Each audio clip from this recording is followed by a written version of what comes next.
Welcome students, class 9th chapter circle में आज हम थ्योरम 10.8 को डिस्कस करेंगे। The angle subtended bye an arc at the centre is double the angle subtended bye it at any point on the remaining part of the circle. सबसे पहले इस theorem का meaning समझते हैं। देखिए, ये एक सर्किल है। ये सर्किल का लेटर सपोज हमने कोई एक माइनर आर्क ले लिया ए बी। अगर इस आर्क के दोनों एंड ए और बी को हम सर्किल के सेंटर से मिलाएं, that is O A and O B, तो ये सर्किल पर एक एंगल सबटेंड करता है, that is A O B. इसको ऐसे समझिए, जैसे ये सर्किल है, ये सबटेंड एंगल सबटेंड का मतलब ये आर्क ले लिया ये पॉइंट्स, तो ये एंगल इसने बनाया है। इस आर्क ए बी ने सर्किल के सेंटर पर ये एंगल ऐसे बनाया, तो ये एंगल बनाया A O B, this angle. And इस आर्क को छोड़ के जो remaining part of the circle है, इस पर इसी आर्क ने एक और एंगल बनाया। इस आर्क के दोनों एंड को देखिए, ये मिलेंगे एंगल ए पी बी से, ये एंगल बनाया। तो हमें ये प्रूव करना है कि जो सेंटर पर बना एंगल होता है वो remaining part of the circle पर बने एंगल का डबल होता है। तो दिया है is double the angle subtended bye it at any point on the remaining part of the circle. Same arc से बना हुआ एंगल, आर्क ए बी से एक एंगल सर्किल के सेंटर पर बना है, एंगल ए ओ बी, और इसी आर्क से सर्किल के रिमेनिंग पार्ट पर या सर्किल की बाउंड्री पर एक और एंगल बना हुआ है A P B. So we have to prove that angle A O B is 2 times angle A P B. ये हमें प्रूव करना है। अब देखिए क्या करेंगे, इसमें हमने इस P से O को मिलाया और इसको आगे बढ़ाया C तक। Join P O and produce it to the point C। P से O को मिलाया और इसको हमने C पॉइंट तक आगे बढ़ाया। अब अगर आप देखें, यहां पर एक ट्राइंगल बन रहा है ए ओ पी, और इस ट्राइंगल में ओ ए और ओ पी आपस में इक्वल होंगे because they are the radii of a circle. आप देख रहे हैं ओ ए और ओ पी की लेंथ इक्वल होगी रेडियाई ऑफ ए सर्किल। एक ही सर्किल की रेडियस आपस में क्या होती हैं, इक्वल होती हैं, तो ये इक्वल होंगी। तो ये ट्राइंगल बन गया इस तरीके से, ये आपस में इक्वल, तो उनके अपोजिट एंगल भी क्या होते हैं, इक्वल हो जाएंगे। आइसोसेलेस ट्राइंगल के अपोजिट एंगल्स क्या होते हैं, इक्वल। तो let us suppose this angle is x, so this is also x, ये एक्स हो जाएगा। क्लियर। सिमिलरली इस ट्राइंगल में देखिए O P B, let us suppose this angle is y, so this is also Y.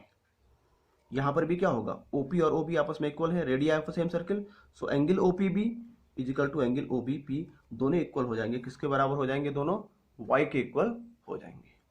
तो ये तो हमने सर्किल के एंगल दिखाई है, इस तरीके से इसका फिगर बनेगा। अब आगे सॉल्व कैसे करेंगे देखिए। अब अगर आप देख रहे हैं इसमें, तो ये एंगल हमने अभी दिखाया, ये x और ये क्या है, x। अब अगर आप देखिए इस ट्राइंगल में ए ओ पी में, ये देखिए इस टाइप से ये जो ट्राइंगल बन रहा है, ए ओ पी का ये ट्राइंगल बन रहा है, ये आगे बढ़ा हुआ है, तो इस ट्राइंगल के लिए ये एंगल कौन सा एंगल हो गया, ये हो गया एक्सटीरियर एंगल। आपको मालूम है एक्सटीरियर एंगल की प्रॉपर्टी क्या होती है, the exterior angle of a triangle is equal to the sum of two interior opposite angle. मतलब ये अगर x है और ये भी x है, तो ये इन दोनों के सम के इक्वल होगा। तो इसमें अगर आप देख रहे हैं कि ये जो एंगल AOC है, इस ट्राइंगल को ये साइड आगे बढ़ी हुई है, so angle AOC is exterior angle and it will be equal to angle APO plus angle OAP। किस प्रॉपर्टी से हुआ, exterior angle property of a triangle से। So exterior angle property that is x plus x, it becomes 2x। तो ये angle हमारा कितना आ गया, 2x। Similarly यहां देखिए इस ट्राइंगल OPB के लिए BOC क्या है, एक एक्सटीरियर एंगल है, so it will becomes y plus y, that is 2y। ये angle OPB plus angle OBP के इक्वल होगा, that is y plus y 2y। तो ये पूरा एंगल कितने का हो जाएगा, एंगल AOB के दो पार्ट हो गए, angle AOC plus angle BOC, angle AOC plus angle BOC। ये 2x, ये 2y, take 2 common, it becomes x plus y। Clear हो गया ना। What is x plus y, अगर आप देखें इसमें ये x एंगल है, ये y, अगर हम x प्लस y को जोड़ दें पूरे को ऐड, तो what angle becomes, angle APB। क्या एंगल निकालते हैं, x प्लस y कौन सा एंगल है, x plus y is angle APB। तो ये एंगल हो गया APB। मीन्स हमने ये दिखा दिया कि जो एंगल AOB है वो 2 टाइम्स है एंगल APB के। सेंटर पर बना एंगल सर्किल के रिमेनिंग पार्ट पर बने एंगल का क्या होता है, 2 टाइम्स होता है, अगर दोनों एंगल सेम आर्क से बने हो। एक ही आर्क से, ये देखिए इस आर्क को मैंने यहां पर डार्क कर दिया है, इस आर्क से एक एंगल सर्किल के सेंटर पर बना है और एक एंगल यहां पर बना है, तो सेंटर का एंगल इस एंगल का डबल होता है। मतलब अगर ये एंगल 50 डिग्री है तो ये 100 डिग्री होगा। या हम इसको रिवर्स भी कह सकते हैं, ये एंगल इसका हाफ होता है। सपोज ये 80 डिग्री अगर है तो ये कितने का होगा, ये 40 का हो जाएगा, अगर दोनों एक ही आर्क से बने। अब इसी पर हमारा एक और थ्योरम आता है कि एंगल, एक बहुत ही इंपॉर्टेंट रिजल्ट आता है, angle in a semi circle is a right angle. Semi circle पर बना कोई भी एंगल कितने का होता है, राइट एंगल होता है, मीन्स 90 डिग्री का होता है। सेमी सर्किल आप जानते हैं, ये सर्किल है और ये सर्किल के डायमीटर हमने लिया तो इसके 2 पार्ट हो गए, ये भी सेमी सर्किल है, ये भी क्या है, सेमी सर्किल।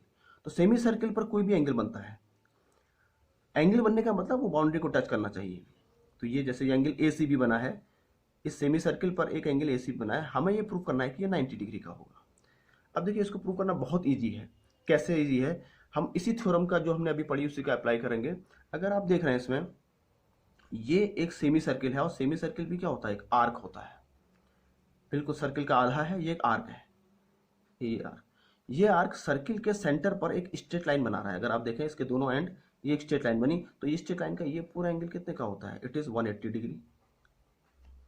और इसी आर्क के दोनों सिरे देखिए, इस एंगल के दोनों सिरे A और B से मिलते हैं, मतलब ये आर्क सर्किल के पार्ट पर एंगल ACB बनाता है।